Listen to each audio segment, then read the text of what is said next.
I encourage everyone to take a moment and breathe and take a tea cheers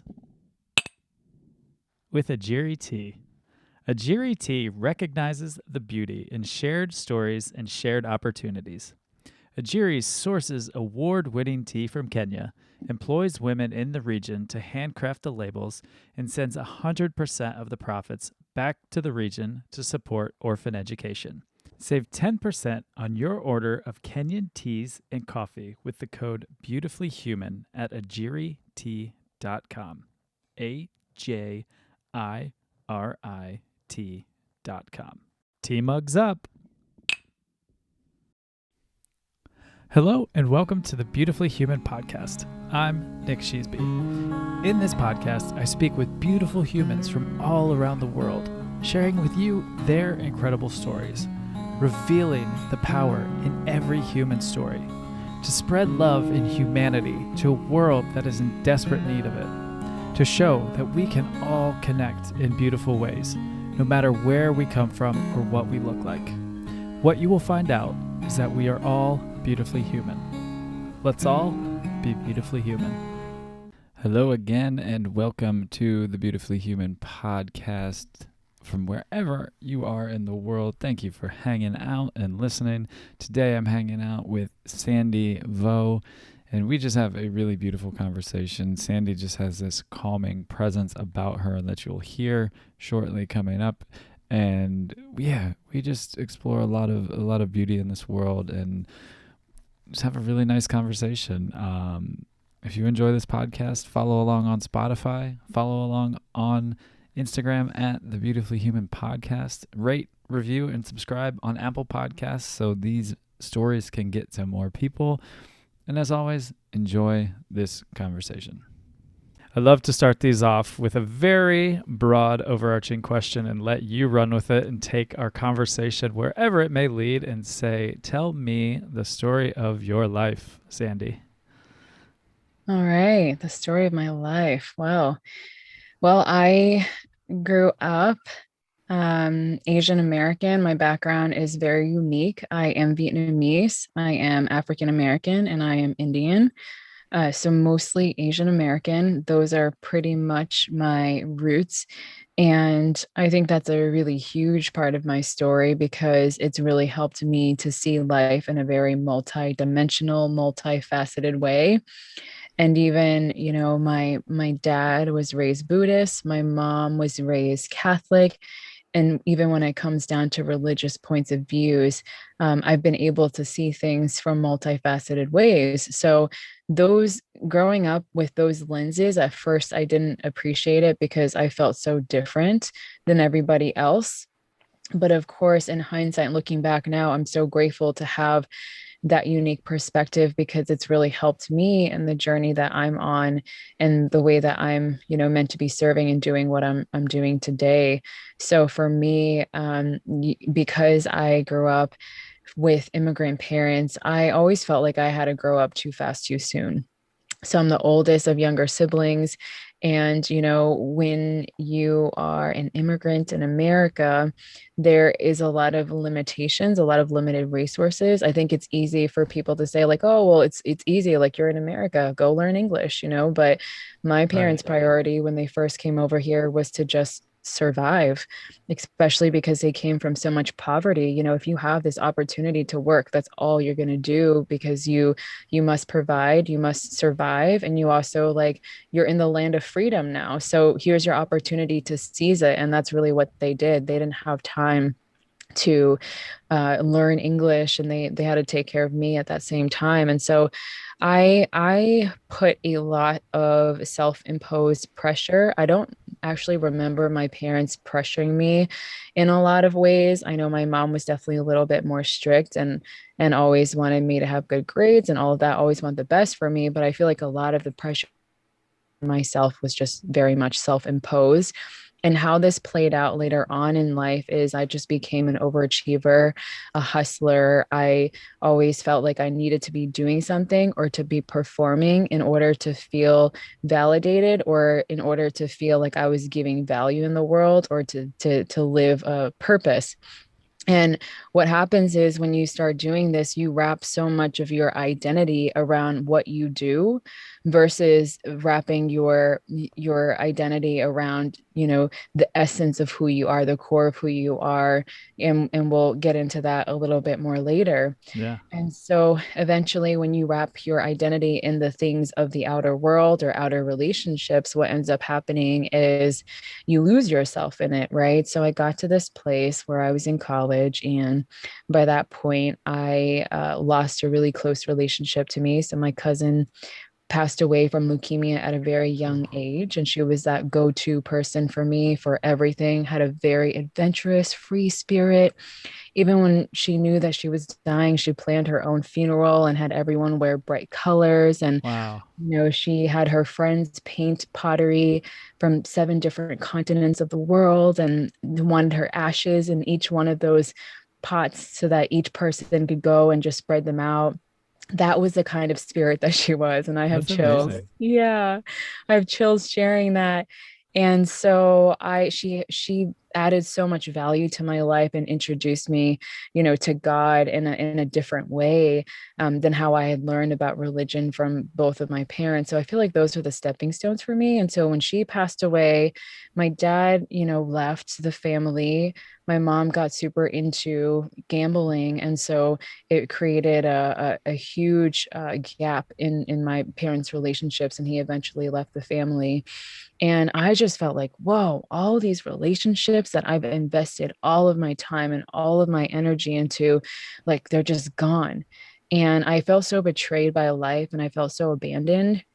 And that's when the depression that I didn't know that I had really started taking place. And I felt that it was just eating me up inside. And I didn't know what it was. I didn't know what to call it. I just knew that there was something going on and it didn't feel right. And it wasn't until I gained a ton of weight on my body did I realize that, when something manifests physically in your life, that's when you become a lot more aware of it. So for example, when someone dies, you're more appreciative of life and you Sure. value it more, right? So it's the same thing with your body. Is when you have some type of a physical ailment or stuff going on with your body. For me, it was shedding my hair, gaining all this weight. There's just having some pain in my belly. I knew that there was something going on, and that's when I really decided to wake up and do something about it. And so I started going and asking for help from my school psychologist. And I remember having this experience where she just sat in front of me and with her clipboard and her legs crossed and said, okay, well, it sounds like you have depression, so I'm going to write you some prescription for antidepressants. And that was that.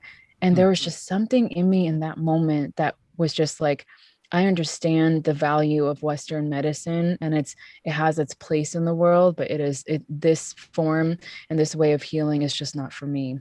And so I just said no thank you. I got up and I started embarking on my own path to begin healing. And it wasn't until I experienced complete burnout, just, I started healing my body by eating good, but I went left field and just started eating too good, too clean. My abs were shredded, and I just got to this place where I had so much going on. I eventually burnt out, and I had no energy left in me to do anything else. And it was in that moment of burnout and that I felt like the only way that I could just get myself back up in life was to take my own life. And so when it came down to that, I went through about 3 or 4 days of insomnia, not even sleeping, and that's when I just really lost it. And so I luckily I don't something in me guided me to have a conversation with my best friend's mom, who I must have known had a background in psychology from Cornell. And it was her that I call her my earth angel. She guided me to see a Ayurvedic doctor, and that Ayurvedic doctor guided me to my meditation teacher. And I remember he showed me this brochure, and I didn't know what meditation was. But when I looked at that brochure, I knew that it was for me. And so instead of going on medication, I went on a path of meditation. And it helped me to completely heal the depression, the anxiety that I had. And it's literally been my path that I'm so devoted to this day. And now I help people around the world to transform themselves. And I have events and I teach what I call a body of wisdom to help people tap into their own innate wisdom through breathing practices and through meditative techniques of ancient times, and bringing it back to this modern society so that they can begin their own healing journey and really live their life of purpose in the world. So that's pretty much my story right there. Wow. Well, first off, I'm very thankful that you're still here Yeah. and that you didn't succumb to that. Wow, what a I just there's so much in there. What really struck me was the story of your cousin and just the beauty of her planning out, like, I want my ashes to be on 7 different continents. I mean, some people would be like, wow, that's kind of strange as you're living to plan the days of your dying, but if you know it's happening, it's so beautiful to plan it, to, like you said, wear colors, bright colors, and make it a celebration of life. I think that's so beautiful. And how you found out of celebrating life and your way back from it. And I love how you said meditation, not medication. And I think that's so important for people to hear and to learn to get through that, because there's so much just heavy medication going on around this country, at least. Yeah. Yeah. And I always like to put this disclaimer there. What it really comes down to is your ability to know and trust your body and your path and see what's good for you, what works for you. Because I just knew right away that I had this allergic reaction to medication. And I've always been that way growing up. My mom would put, I'm going to say this wrong, and people laugh every time, but Robitussin or Robitussin, whatever it's Oh yeah, called, and there you go. Yeah, I that think cough Robota. medicine. You Yeah. could be right the whole time, and we could all be wrong. Yeah. Who There's knows? that. Yeah. So like she would put it in a cup for me and tell me to drink it. And the moment that she looked away, I dumped it out and I pretended that I drank it and was like, ew, but I didn't actually drink it. So it was since I was young, and that's for a reason. So I think, anyone listening to this, don't feel that if you are on medication that something's wrong with you. I've had some students that have been heavily on medication and then tried meditation and were able to work with their doctors to slowly get off of it completely. So it really comes down to understanding your own self a lot more, and just trusting your path along the way. But I do think it's important to talk about, since it's what you see the moment you're on YouTube, you see an ad for it, and on commercials, you see an ad for it. So you really do have to learn how to trust your own body within all of that noise out there. Yeah, absolutely.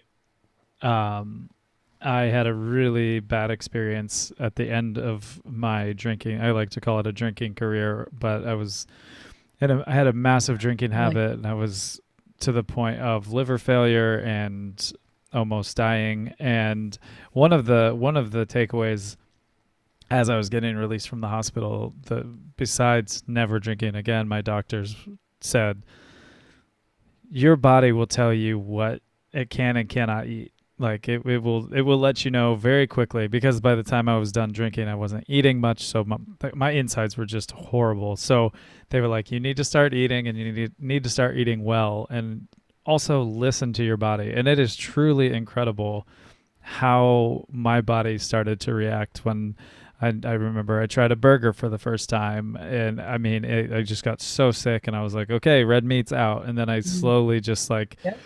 phased away from meat, and then like was doing pescatarian, and then I went one step further to vegetarian, and then eventually went vegan. And every step towards eating healthier and healthier, my body just felt so much better. And it was really incredible to fully listen to my body and be like, okay, I have treated you like shit for so long. I'm just going to let you tell me what feels good for you, and then I'm going to go for it and be kind to you from here on out. Yeah, yeah, and that's how it starts. But I think sometimes we get so caught up in what we viewed in the world, and we choose to trust that instead because we don't know any better. But it really does start with that type of experimentation. And that's what the work that I do is. I call myself a yoga science practitioner, because that's really what we're doing. We're yoga scientists, and yoga is a Sanskrit word that stands for union. And it's about the union between you and the divine, or you and your higher self, however you like to view it as. But it's you being a scientist. It's the whole world and your body, your mind, your spirit. It's like this big experiment. I mean, even think about, how do we evolve as humanity? It's these scientists that study trial and error, and really begin to explore the universe and life and what makes something something. And then from that, they formulate these facts that then we build our entire society on. And it's the same thing that these yogis have done in caves for thousands of years back then.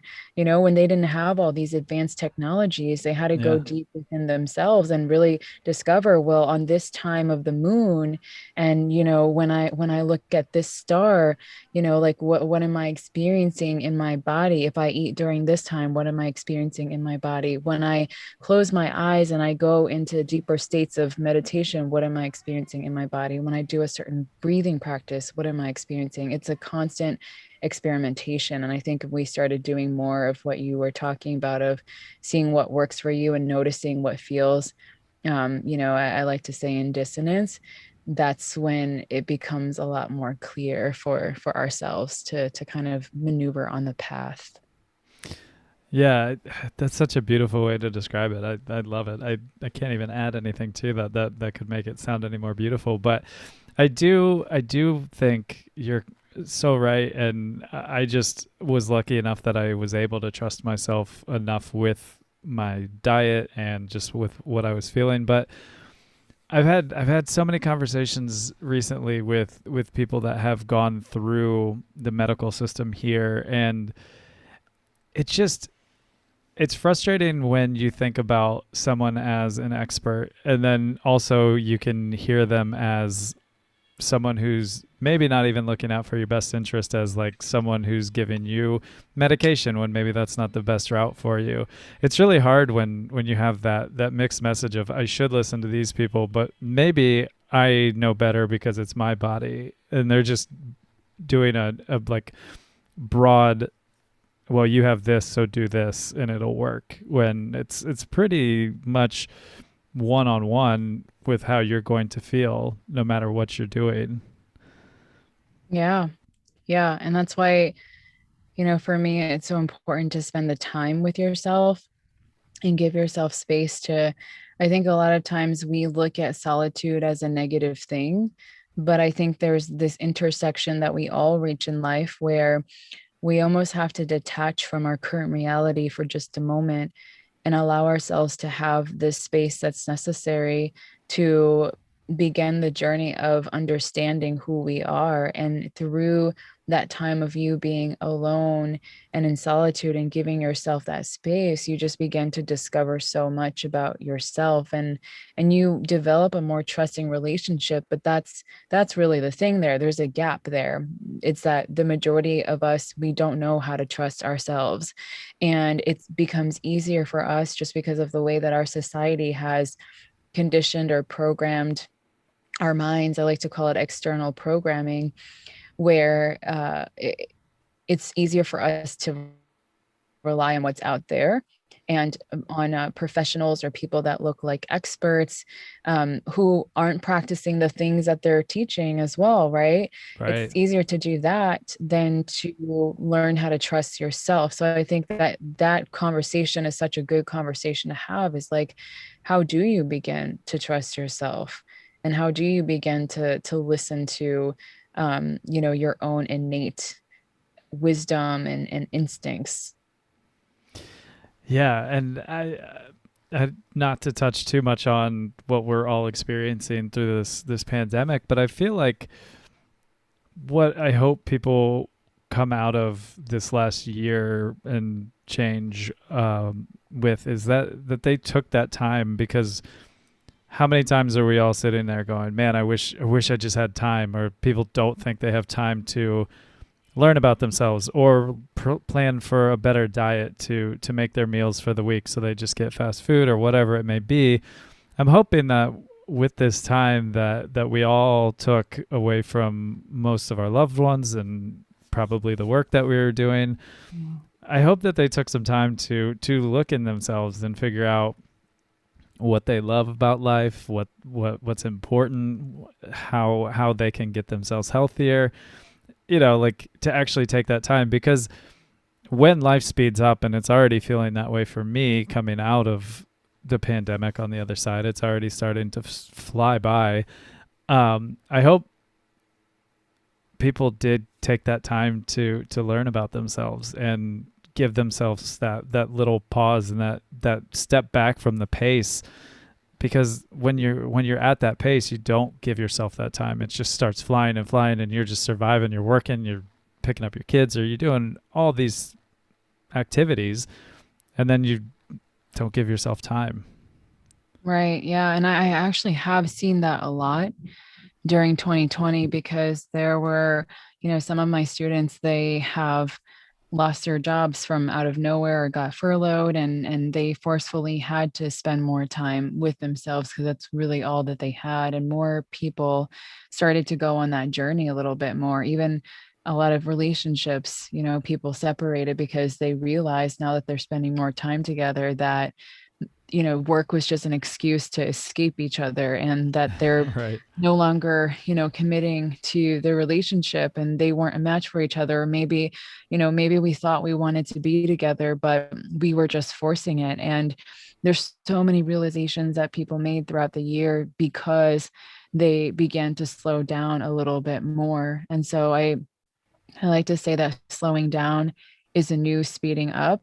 When you go slow, you go smoother, right? Totally. And that's what it affords us the ability to do when we take that time for ourselves. But that's a hard step to take for a lot of people, and sometimes you have to have the rug ripped from underneath of you to begin to say, wow, something really needs to change. And that's how I felt when when I had all these losses in my life, and then when I felt like I was completely lost myself, like who am I? It was that question that I asked myself that guided me to a place of where I am today. Like, just that one question of who am I?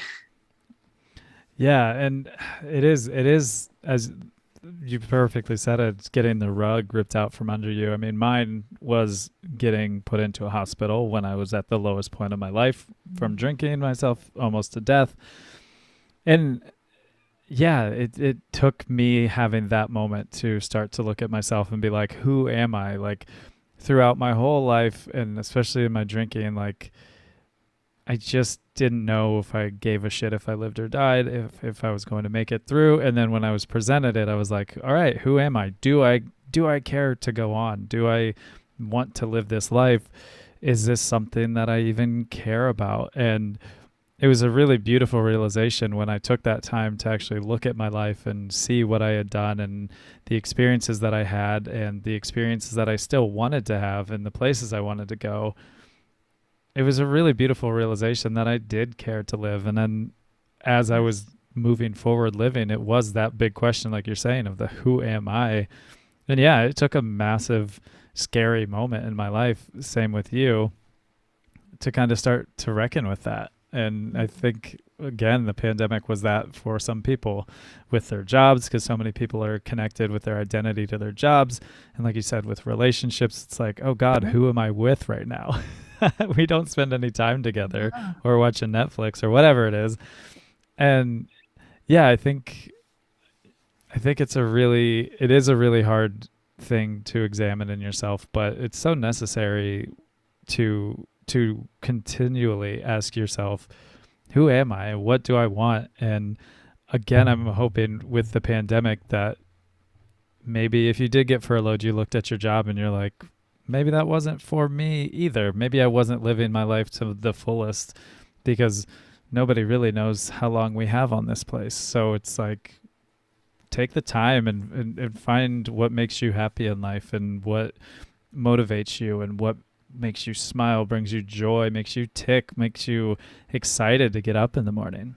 Right. Yeah. Yeah. Because that's really where you start finding all the beautiful parts of you, even amidst, your mistakes. I was sharing with you before we started recording that I'm here in Myrtle Beach with my nieces. So I have my 8-year-old niece, her name is Teresa, and then my 12-year-old niece, her name is Trina. And they're both just so wise. And every day they come home from school and they just give me fun facts. And Teresa, the 8-year-old, goes, "Did you know that the brain grows the most when you're making mistakes? And when you get everything right, your brain actually doesn't grow." And then I go, "Oh, so what are you learning about, making mistakes?" And then she goes, "That it's good to make mistakes." And then we just went on to have this beautiful conversation about making mistakes. And it makes me think about, us in being adults and being so wrapped up in our identity that like we are so handicapped, and it's almost like we cripple ourselves or we paralyze ourselves because we always want to make sure that we're doing the right thing. And it strips us away from being able to actually grow in the way that we're meant to grow. And what I think that's so beautiful about life is that we are all here to have the vastness of this human experience, which is just so special. And, there's this saying that you're a spirit having a human experience. Mm-hmm. And then what I want to add to that is you're not a human trying to have a spiritual experience. So it's almost like meeting in the middle and recognizing, hey, you are here to have you are a spirit. So remember that about yourself, but you're here to have the human experience. You're here to make mistakes. You're here to cry. You're here to experience all the emotions. You're here to get angry sometimes.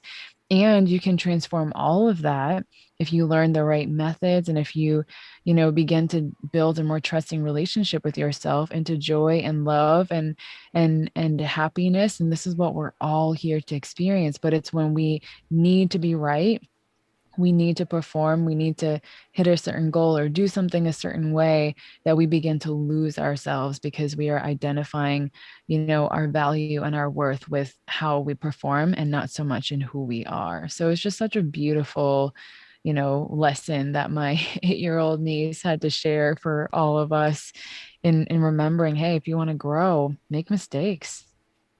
Yeah.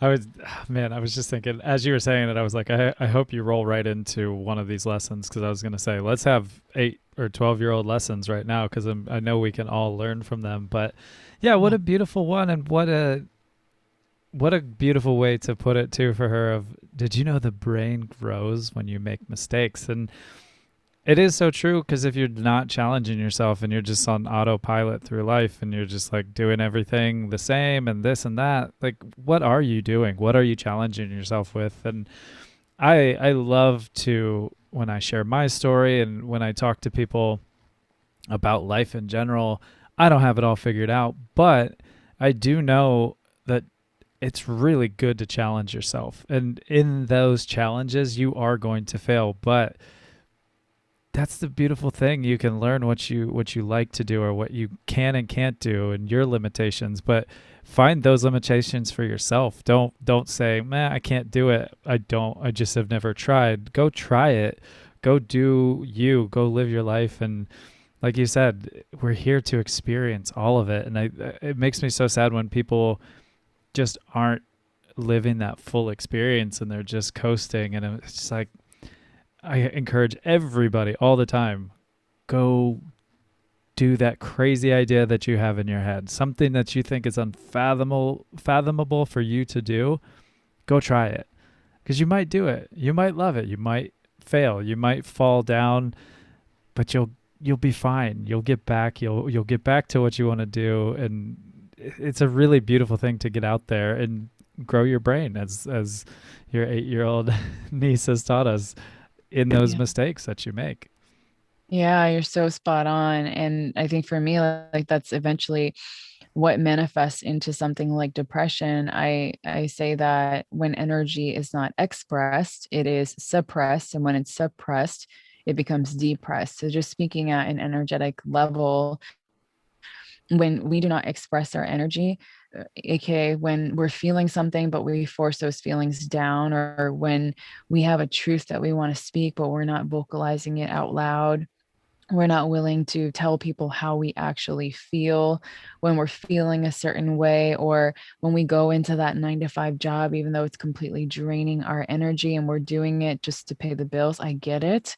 But there's also your energy, and your health is so much more valuable than money and what it can bring alone. And you can absolutely have different opportunities, where you can generate wealth, not just even income, but wealth, while being able to take care of yourself at the same time. But most people just don't realize that that's actually possible. And so they stay stuck in this autopilot pattern of continuing to suppress their energy. And when you do that enough, for me, what that looked like was getting heavier. I suppressed so much energy that it became depression, and you can literally see the weight on my body. And that's when I really began to just wake up a little bit.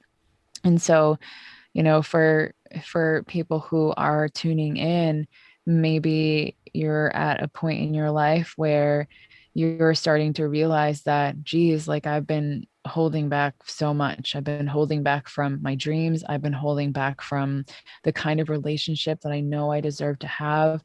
I've been holding back from, generating income in a way that feels good to me. I've been holding back from taking better care of myself, whatever it is. You are here to express that energy, and the more that you can express it through your way of being alone, if it's through art, if it's through singing, if it's through having these conversations, if it's through creating, if it's through dancing or moving your body or breathing in itself, these are all beautiful forms and ways that we can express ourselves that continues to release that energy through. And you feel so much lighter when you do. That's so true, and that's such a beautiful way to put it. And I talk about it a lot where I grew up, and it just isn't a place. I grew up in Ohio, and it's a small town, and it's just not a place that's very, let's talk about our problems. Let's talk about what's going on. It's a very like, suppress it, put it away. Like, yeah, okay, they're here, but like we'll put it over here, and Right. because we don't talk about it, it's all good. And I just see in communities like that, and it is that, well, we have the weekend, so we'll do something fun on the weekend, and then we're back to work. And then it's just like, then we get to 65 and we'll retire. And it's like, why are you going to wait to do the fun stuff in your life until then? And why live these ways of just suppressing all of this? Like, give yourself an outlet, talk to somebody. It feels really, really good to talk about these things. Like, it might be tough, but when you are done talking to it, even if it's just to a peer or a friend or even a perfect stranger, it feels really nice to feel as if somebody out there is feeling the same way as you. It's a really powerful process to have that. And I think so many people see themselves on an island that no one would ever relate to them, or couldn't relate to them, or their story just has nothing to do with anything, and they're just feeling out there, and they're just scared to talk about these things. And I know I started this Beautifully Human off as a blog, and the most common question when I asked people to answer the Beautifully Human questions, they asked, well, why me? Why would you want me to be a part of this? And I was like, because you, man, because your experiences are relevant. People, they will touch people. People will relate to your stories. People will laugh with your stories. People will cry with your stories. Your story evokes emotion from people, and people need to realize that power, that strength that they have in themselves. But also, to get to that point, talk to people, express it in all these beautiful ways that you can, and get it out. Don't leave it in there. Absolutely. Absolutely. Mm. Yeah. So where did you? I'm gonna skip back to where did you actually grow up then?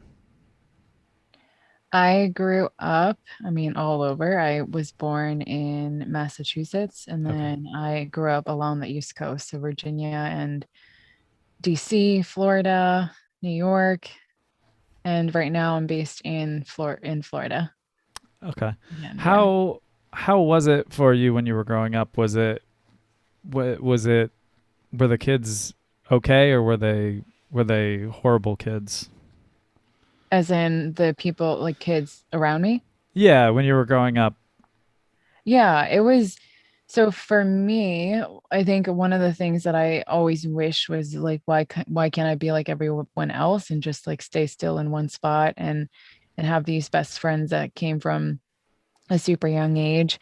But I, once again, I really love that, there's so much diversity from who I am, as in my human makeup, being with all these different backgrounds, but also in the way that I grew up. I lived in the city, the suburbs, and have been able to meet all kinds of people in that way. And I would say that each area that I lived in had a different demographic of people and different experiences. I would say that when I was growing up in Maryland, Virginia area, it was interesting because I felt like I was the only person or one of the few people who were mixed, and I think that a lot of people didn't really they don't understand things that are unique, and I definitely got made fun of for just being different, for looking different, sometimes for not pronouncing things right because English was not my first language. Yeah. And it's really taught me how to set better boundaries and just to speak up for myself. I feel like I've always stood up for myself at a really young age. And so moving forward, when it came time for me to start my own online practice, in my later years, I eventually grew an online meditation practice, and I work with people from all over the world. What that's really helped me to do is to just set up really great boundaries within the way that I serve people, and even in business relationships as well. And so, all these things that happened when I was younger, getting bullied or made fun of for, my hair being too thick, or for my skin being too dark, or whatever ways, it all actually played a huge role for me in my later years. And what that taught me actually is that if you go back and you think back about all the times that you got made fun of, really try to think about what was that thing that you got made fun of for. Because what I've learned is that that thing that you got made fun of for is actually really what makes you special. And I Yeah. know you might hear this a lot, but it doesn't click with you until down the road where you look back in hindsight and you're like, whoa, that's the very thing that makes me so unique now. So, for me, speaking another language, I love that. I love that I can speak two languages. And, having thicker hair, I love that about myself. And being able to just have these different cultures that are within one blend of a culture, I love that as well. My fiance and I will make some really beautiful babies, and it brings forth all this diversity that I Mhm. didn't know how to value before because it was so different. So, what was that thing for you? Whatever makes you different is and unique is the very thing that's probably the reason why people made fun of you, was because there was something that inspired them in some way, and they had to tease you about it because it's something that they don't have, that they don't realize that they have. So yeah, so I'm curious, when you were younger, what was the thing that you got made fun of for the most? Oh man, I'm trying to think. I think I one of the things that I would always get teased about was, and it's a weird one, but like I was always doing like silly, ridiculous, like not really stunts, but like I would always be the one like kind of class clowning, but I'd always get made fun of for that because people, I think people were just like scared to do ridiculous stuff that I was doing, which in turn just like showed a lot of like, because in high school it was like Jackass generation, so I loved doing that kind of stuff, and then it just kind of paved the way for me living the kind of lifestyle I did, and just living in extremes, like with my drinking, and then like all the way through I've just kind of kept that. But that was definitely one of them, was like people just, I think also when I was learning that about myself, I remember the Tom Green show coming out, Hmm. and I was like, I'm gonna do that. I will have my own TV show one day, which I didn't end up doing, but it was like I got made fun of a lot for that, because I was like doing these kind of like silly, ridiculous things Yeah. in that, and I thought I was going to be on that show, and then when Jackass came out, I was like, oh, I'm definitely going to be on Jackass. Yeah. So I think that was it, because yeah, I was dreaming. I was putting myself like, I'm totally going to do this. I'm going to be on TV. I'm going to do these things, and I definitely Right. caught a lot of shit for that. Yeah. So how do you think it played out as a strength for you down the road? Oh, it definitely gave me that thick skin of like, I'm just gonna do it. And I remember a friend of mine, he just said, in general, he was just like, well, Nick's just too stupid to give up, which in a way is kind of is a pretty terrible compliment, but it just gave me that strength to be like, you know what, I'm going to do what I want to do. Like, it might not have manifested in the way of having my own TV show, but I just learned to not care what other people thought. Yeah. I definitely decided that I wanted to live my life my way, because most everybody else was just saying they wanted to do X, which was pretty normal to me. And I was just like, no, I don't want to do that. I want to do something different. Now, I wouldn't have guessed what I ended up doing in my life is what I would have done. But still, it was like I took those risks. And I think just being that kid that was the crazy one and doing all this ridiculous stuff and filming it definitely gave me that, like, I don't care, I'm gonna go for it, I'm gonna give it a try. And it gave me that freedom to just get crazy with it, and try. I love that. Yeah. Now you have a podcast. So Yeah. yeah. So yeah, I think that's a really beautiful way to put it, that you said was it, what they tease you for or give you shit for is what makes you unique. And I think that's so beautiful. And also, what other language do you speak? Vietnamese. I love that. That's so Yeah. cool. It's one Yeah. of my, I ask people a lot, what if they could have a superpower, what would it be? And mine is always that I would love to be able to speak every language in the whole world. Like, if I met someone in Papua New Guinea, a tribe that like nobody knows their language, I could go to them and speak their language. I think that would be the greatest superpower ever. That would be such a great superpower. And, for you to report back to the rest of the world too, and realize Right. that even though we speak all these languages, there's so much that are still the same. And Yeah. that I wonder now how many languages there are in the world. Do you know that? I don't. Yeah. A lot. A lot. I Oh, think it's probably a lot more than I could yeah. even fathom. Yep. Yeah. Because even when I have a couple friends that are from Africa, and when I talk to them and they're from different countries, Mhm. there's, I mean, there's dialects, and then there's languages, and there's like five or six in Zimbabwe. And I was just like, oh man, I didn't even realize the depth of, even in different countries all over the world. Like, the craziest one I remember, I was working for this band, and we were in, oh, where were we? I think we were in Luxembourg, Yeah. and I'd never been there before, and these two women came up to me and they were speaking to me, and I was like, I literally have no idea what this language is. So I would just apologize and say that I only spoke English, and then instantly, as most places in the world they do, Yeah. they just flipped it off and they said, okay, um, I'll take this size, and they flipped to English, which I'm like, oh, I'm so envious that you can just like turn it and go, oh, okay, here we go. But I Yeah. was like, what language were you speaking? And they were like, Luxembourgish, which is like a mix between French like France, Luxembourg, and Germany, all their languages mixed together. And I was like, oh man, like I didn't know that was even a thing. And it was just this little part of Luxembourg that was so close to France and Germany. And I was like, yeah, Yeah. I have no idea. How would I even begin to know that that was a language? But it was Yeah. so cool to hear it and then know that it existed. Yeah, it's the same thing in Vietnam. So we're from my family's from South Vietnam and we traveled up to North Vietnam and they were speaking Vietnamese, but I could barely understand what they were saying because the dialect, the tonality, the emphasis on certain words is different.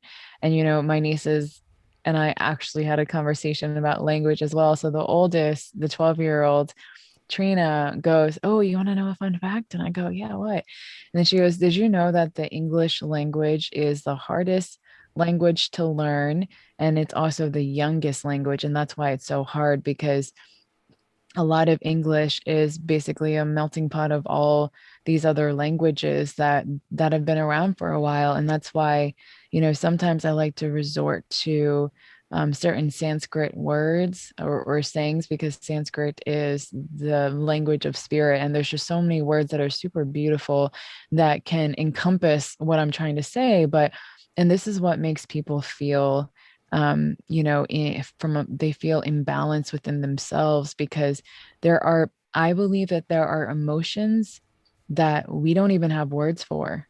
And sometimes it makes us feel like we're crazy or like we've lost our mind because Yeah. there's not a word for this emotion, but it's also because the English language is so young. And even now, there's probably new words that are being, created. And I found out that, especially during the whole pandemic, there were a lot of people that weren't quote unquote depressed, but they also weren't happy. And so there's this new word that's called languishing, where Hmm. you're just feeling like meh and autopilot about life. That's what the article said, meh. Me. And Yeah. yeah, so it's a new word. And what I hear is that when you have a word for what you're experiencing, it makes you feel less crazy as a human.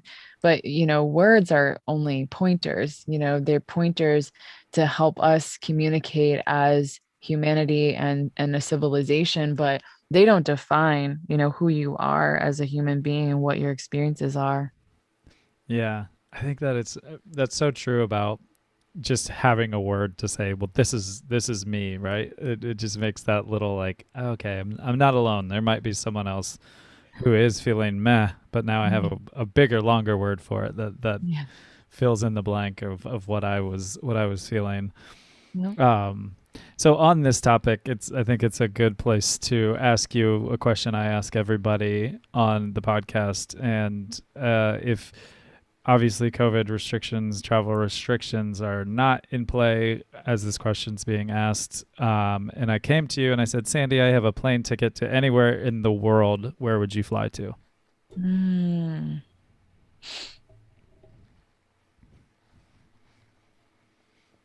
Mhm. You know, for reasons right now, literally just because last week I was talking to my fiance and saying I want to go visit this place someday, and then yesterday I was spending time with some friends who said that they've been there. I'm really curious about Japan. I feel like they have a very beautiful culture and a different way of operating.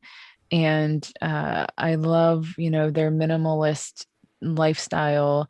And I feel like there's so much that you can learn from just immersing yourself in their culture a little bit. So I feel like I would definitely fly there. You know, that's the top thing that came to my mind. Yeah, I think I've asked this to so many people now, especially because of the podcast, but just in general, because I love traveling. I love just to hear what because sometimes I learn about places that I didn't even know existed and people want to go. I think it's fascinating just what in the world makes you go, oh, hell yeah, I want to go there. But I do find, and this, I'm including myself in this, that, yeah, Japan is a place that just fascinates me. It just seems incredible. So it's definitely high on my list as well of places to go check out and immerse myself into the culture there. Yeah, so have a lot of people answered Japan? Is that something you hear? Yeah, it's out Oh. of out of any place that's been a duplicate answer, Japan is definitely the highest on Ah. in my findings. I wish I would have started like keeping a tally, which is a great Mhm. idea now. Thinking as I move forward, I will do that. But yeah, Japan comes up. I would say probably half the time if I was out of 10, because I Yeah. think it's just so it is. It's just so different from especially here. But it's just like it seems so far away. It just seems yeah, just so different and old and beautiful, and just the respect level. Like all my friends that have been there, I have friends that have been there a lot, and they just everybody who's been there is just like, oh my god, it's the coolest place. Like for sure, I would fly back to Japan. Yeah, my friend was telling me that their core values is justice, fairness, and equality. So it's very much rooted in that, and it's so much about respecting your elders. He was telling me his experience of going in the subway, and when you're in the subway, if an elderly person walks in and you're sitting down, you have to stand up and offer him, the spot. Or when you're inside of the subway, everyone puts their backpack in the front so that it's not in the back and it doesn't accidentally hit other people.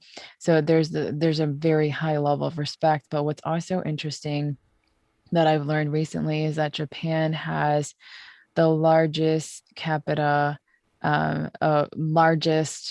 per capita of millionaires, and Hmm. also that Japan also has a high rate of suicide too. Yeah. So it's almost like it's going deep into the culture to kind of understand. And Japan also has, that one island, Okinawa, Mm. people that are the oldest and longest living people in the world. So I feel like there are so many polarities in Yeah. Japan that is just so fascinating to me that I want to go there and just immerse myself in the culture. And I feel like I would be able to understand and learn a lot of things that I could integrate into my own human journey. Yeah. I think that's yeah. As you were talking through that too, I was like, oh man, yeah. There are just so many polarities and Hilarious. just so many different. Yeah, I would love to.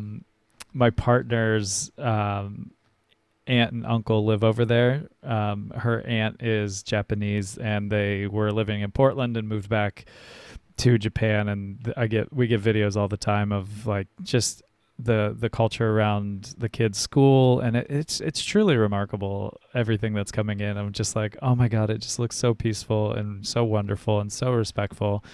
So yeah, I'm hoping that we get to go spend some time over there. That'd be pretty amazing. Yeah. Well, whoever goes first will have to report. Yeah, deal. Um, in your travels, what's the most surprising place you've been to? Oh, surprising. I would have to say, I would have to say Singapore.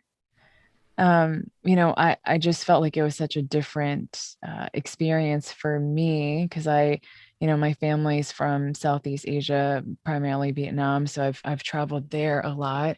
But when I went to Singapore, I kind of expected it to be something similar, but Singapore was very clean. I mean, just so clean. They have huge fines if you decide to chew gum, which I think that's illegal, or if you spit out, the gum onto the walkway. There's always people cleaning the roads and everything, and the culture just feels very rich. Like from the foods to the people to the literal wealth when you're walking around. Something that surprised me the most was when we were going through the airport there were robots vacuuming around the airport. But what was Wow. even more interesting was going outside and seeing robots, mowing the lawn.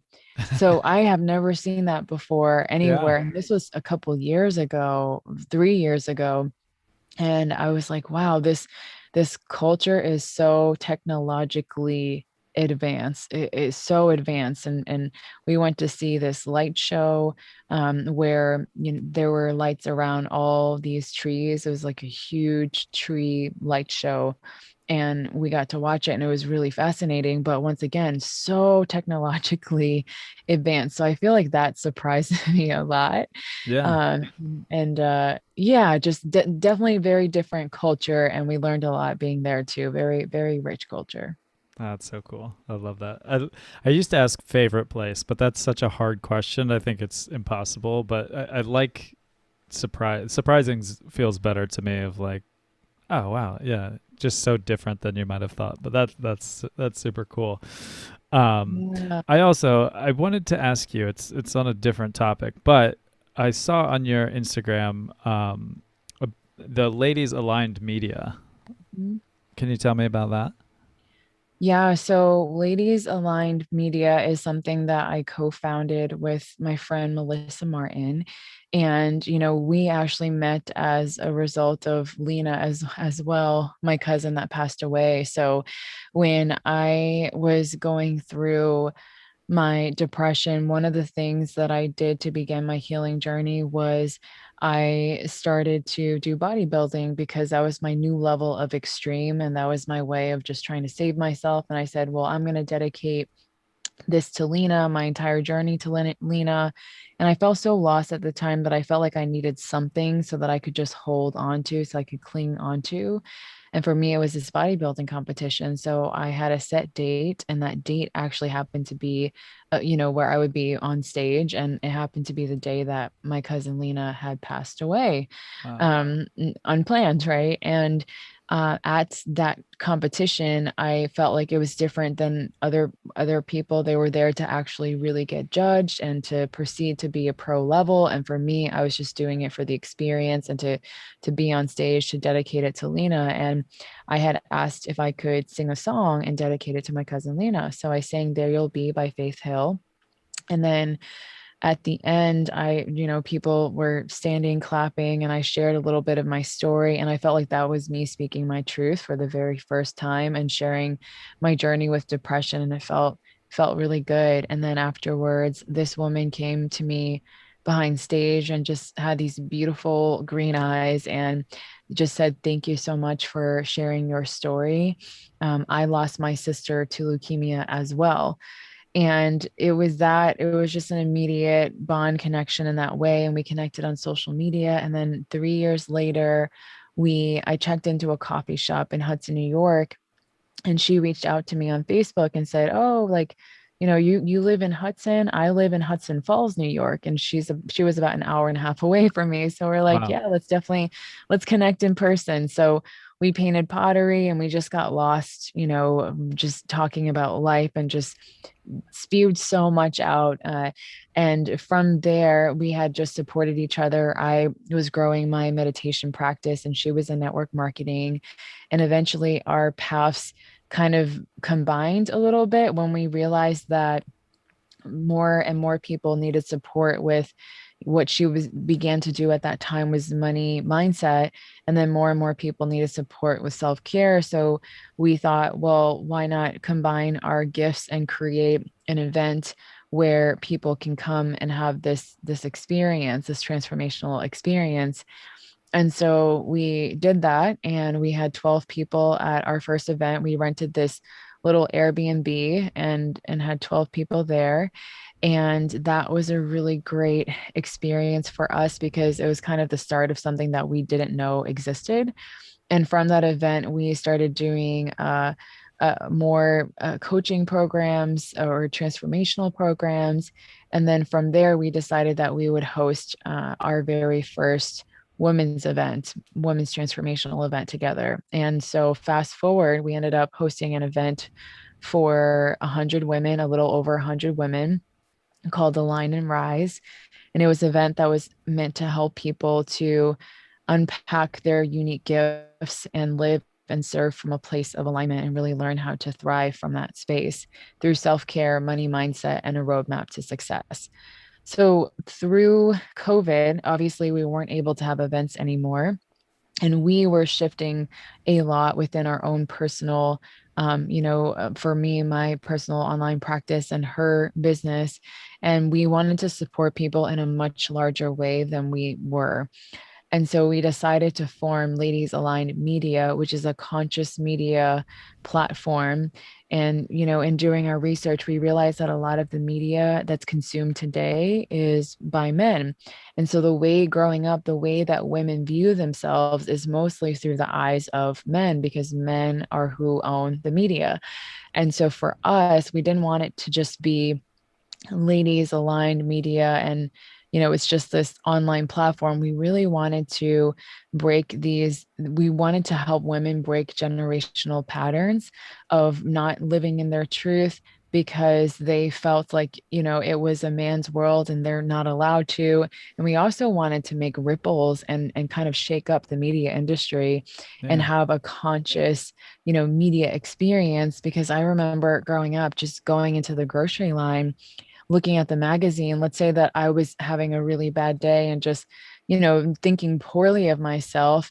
And I look at the magazine, it goes, 7 reasons why he dumped you. And the types of magazines that Right. were back then, it just makes you feel terrible, or 7 reasons why you need Botox or plastic surgery. And so you have this whole world that thrives on that. And so we really wanted to create a media platform where more women can love their gifts and will share that. And so this platform is going to celebrate women from all over the world, from all different skin colors and backgrounds, with all different types of unique gifts. And it's going to I think that it's going to be a huge catalyst for the way that even the younger generations begin to consume media. So that's something that is a very big and meaningful project, that I'm working on with her, and it's been a lot of fun to do that behind the scenes. So right now we are doing some web development, and then we will be having a virtual online event for more women as well to experience what we're creating. That's so beautiful. I love that. That's a yeah. I'm glad I remembered to ask about that because I saw it on there and I was like, I really need to ask about that. And I think that's such a beautiful way to reach out to women because it is so ridiculous how the men control everything. Yeah, majority. Yeah, Yeah. yeah. Well, I think that's really beautiful. If you do have an event or whenever your event is, let me know and I'll link to it and share it for anybody that would want to be a part of that because I think that is really beautiful for women to be a part of. Um, I have two more questions for you. The first one is, what would you want the world to know about you? Hmm. That I truly feel at one of my retreats, I just hosted a Royal Glow meditation retreat. Someone in the audience asked me, what is my religion? Yeah, and I said it's love. I think that at the core of every religion and at the core of what I teach, it goes back to love. And when I think about why I do what I do, it just stems from a place of love. And sometimes I feel so much love that I begin to feel, overwhelmed with it. And tears start flowing through my body because I'm just so grateful for this life and for this moment. And so, just what I would want the world to know more about me, if you don't recognize it already, is that I am an instrument and a vessel of love, and everything that I do drives back to that. And also that, I got this opportunity to become initiated into this beautiful ancient lineage that has taught me so much about how a lot of these ancient technologies and methods of transformation, they are still relevant in today's time. And so when my teacher initiated me into this lineage, this yogic lineage, he named me Shanta. And Shanta is my Sanskrit name. And I say that it's also the name of my higher self. So sometimes you'll see Sandy and then parentheses Shanta. And Shanta stands for peace. Mm. And I feel that at the core of everything that I do, it comes back to that, just it comes back to peace. And so I'm willing to have hard conversations to go back to a place of peace. I'm willing to do uncomfortable things to go back to a place of peace. And yeah, I would say that's what I would want everyone to know about me: love and peace. Yep. I love that. Peace and love. Yep. I have a hat. I thought it was right beside me that says peace signs up. I I love just that. keep just like, come on, let's spread more love. Let's put the peace and love out there. It's such a beautiful message. That's what you're doing with this podcast, huh? Yeah, this is my way of putting a ripple of love and humanity and peace out there in the world. Yeah. It's what I can do with my little part of the world. So I'm loving it, and I'm loving having these conversations. So I have felt the love coming from you through this conversation. It's cool when you have an hour conversation with a perfect stranger and you get to know them, and then you get to feel that. So I've definitely felt that through this whole conversation with you. So I appreciate you sharing all of that with me. Thank you so And much, Nick, and thanks for having me on the show. It's been so much fun just to drop in and be human. yeah, right. It's Be good. human It's and nice to to just talk about yeah, whatever and wherever the conversation goes. yeah, It's really nice to just let it flow. absolutely love it. Last question is, if you had the ear of everybody in the world, what would you say to them?